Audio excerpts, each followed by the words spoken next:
Hello everyone, good morning. आइए आप सबका स्वागत है। आज हम लोग छोटे से वीडियो में हिंदी के मोस्ट इम्पोर्टेंट प्रश्न को देखेंगे जो मैट्रिक एग्जाम में आने की संभावना बहुत हैं। तो इम्पोर्टेंट क्वेश्चन को आप देख लेंगे, फटाफट रिवाइज कर लेंगे।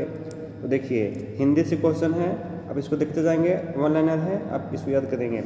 श्रम विभाजन और जाति प्रथा के लेखक कौन हैं? श्रम विभाजन और जाति प्रथा के लेखक कौन हैं? तो आपका आंसर क्या हो जाएगा? बाबा भीमराव अंबेडकर, इसको आप लोग देखेंगे। दूसरा क्वेश्चन है, भीमराव अंबेडकर का जन्म कब हुआ था? तो 14 अप्रैल 1891 ईस्वी को महू, मध्य प्रदेश में। डॉक्टर अंबेडकर के पिता का नाम? तो रामजी सकपाल, पिता का नाम रामजी सकपाल। डॉक्टर अंबेडकर के माता का नाम भीमा बाई, पिता का नाम रामजी सकपाल और माता का नाम भीमा बाई। डॉक्टर अंबेडकर की मृत्यु 1956 में कहाँ हुआ था? दिल्ली में। छठा क्वेश्चन है,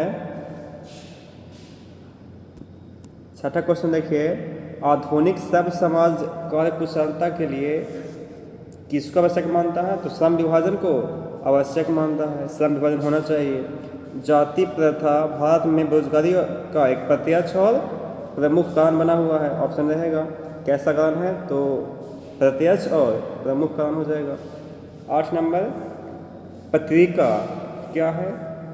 पत्रिका को क्या समझा जाता है? तो मुख्य नायक, पत्रिका को मुख्य नायक समझा जाता है। नेक्स्ट क्वेश्चन है, इसमें मुख्य नायक हो जाएगा। भारतीय संविधान के निर्माण में महत्वपूर्ण भूमिका किनका था? तो डॉक्टर अम्बेडकर को। इन्हें संविधान का जनक भी कहते हैं, भीमराव अम्बेडकर को। भारतीय संविधान सभा के प्रारूप समिति के अध्यक्ष कौन थे? तो डॉक्टर भीमराव अम्बेडकर। सब समाज की आवश्यकता क्या है? तो श्रम विभाजन, इसलिए समय दिया हुआ है, इसको आप देखेंगे। नेक्स्ट है 12 नंबर, अंबेडकर का जन्म किस परिवार में हुआ था? तो दलित परिवार में हुआ था। आपका आंसर होगा दलित परिवार। लेखक को इस युग में जातिवाद में विडंबना दिखाई देता है, तो विडंबना केस में दिखाई देता है, तो क्या हो जाएगा आंसर आपका? जातिवाद में।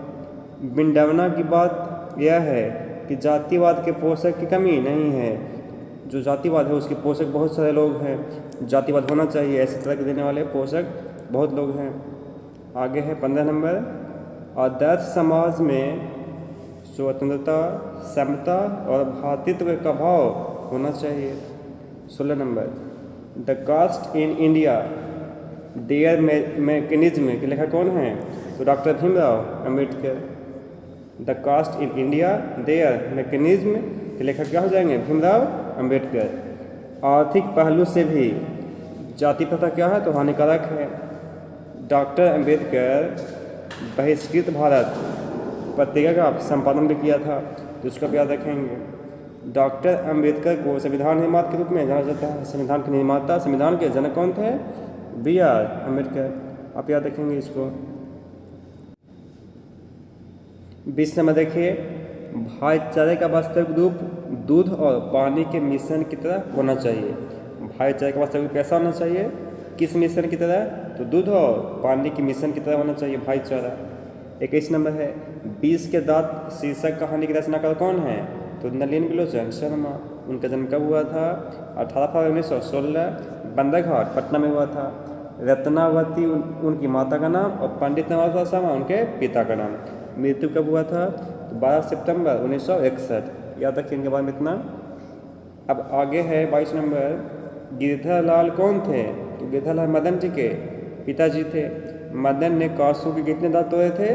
2 दांत। मोटर कलर को खतरा किससे था? तो वही शहंशाह ने।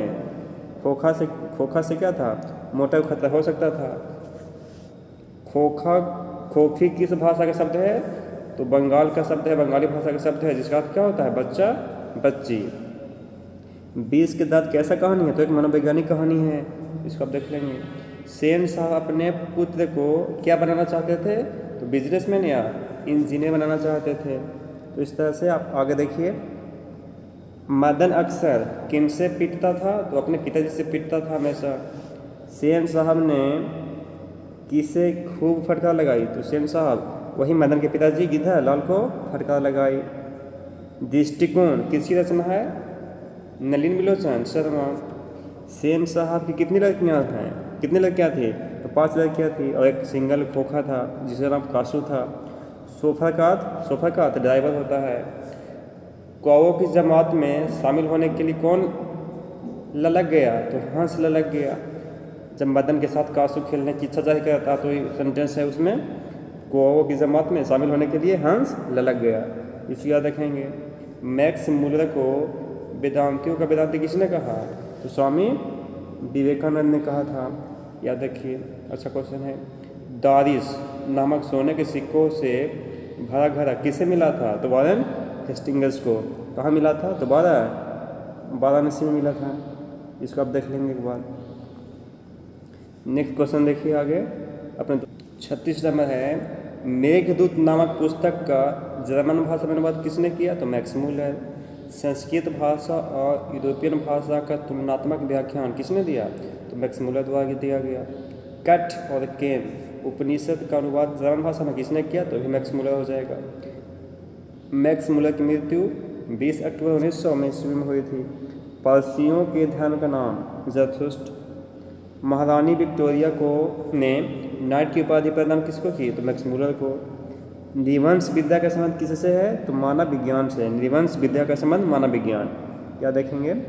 दारिस क्या थी? तो सोने की प्राचीनतम सिक्का। मैक्स मूलर का जन्म 6 दिसंबर 1823 ईस्वी में हुआ था। प्लेटो का संबंध किससे है? तो प्लेटो का संबंध यूनान से है। भारत से हम क्या सीखें? कि रचनाकार मैक्स मूलर हो जाएंगे। संस्कृत का अग्नि शब्द किस जो है इसका लैटिन में क्या होगा? तो इग्नियस हो जाएगा। इग्नियस सूप मिलता है। हार्कस एक वनस्पति वैज्ञानिक थे। सर विलियम जोन्स ने भारत की यात्रा कब की? तो 1783। मुंडा क्या है? तो मुंडा एक भारत की जनजाति है, भारत देश की जनजाति है। भारत कहाँ बसता है? तो भारत गाँव में बसता है। तो भारत गाँवों में बसता है। वारेन हेस्टिंग्स भारत क्या थे? तो गवर्नर जनरल थे। मैक्स मूलर के पिता का नाम क्या था? तो विल्हेम मूलर था। Wilhelm Müller. याद रखिए। नीति कथा अध्ययन क्षेत्र में भारत के कारण नवजीवन संचार हो चुका है। तो नीति कथा के अध्ययन में भारत क्या है? अग्रणी है। नाखून क्यों बढ़ते हैं? कि निबंधकार हजारी प्रसाद द्विवेदी हैं। द्विवेदी जी ने निर्जलम अपराधी किसे कहा है? तो नाखून को क्या कहा है?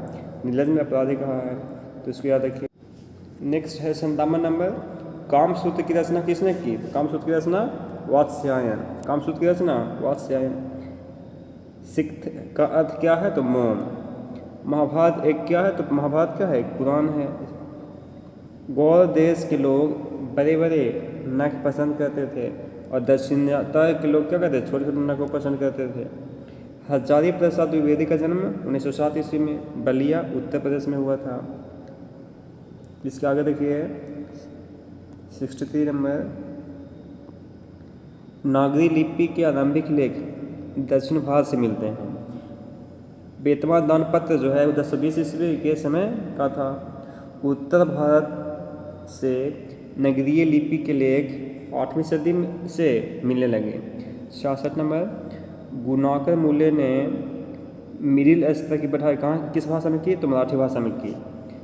नेपाली भाषा भी किसमें? देवनागरी लिपि में लिखा जाता है। गुणाकर मूल्य का जन्म 1935 में महाराष्ट्र में हुआ था। गुप्तों की राजधानी कहाँ थी? जो गुप्तों की राजधानी वो कहते थे, उसे क्या कहते थे? देवनगर। बांग्ला लिपि प्राचीन नागरी लिपि की बहन कहलाती है या बहन है? तो इसको आप देखेंगे। 71 नंबर है, उत्तर भारत की विदेश स्थापत्य शैली को नागर शैली कहते हैं। उत्तर भारत की विशेष स्थापत्य शैली है वही क्या कहलाती है? नागर शैली। नागरी लिपि 8वीं 11वीं सदी में एक स्वदेशिक लिपि बन गई। स्वदेशिक लिपि थी उस समय।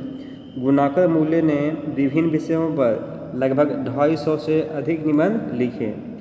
74 नंबर है, इस्लामी शासक का आरंभ काल कब है? तो 12वीं सदी। नेक्स्ट, गुणाकर मूल्य की मृत्यु 2009 ईस्वी में। 2009।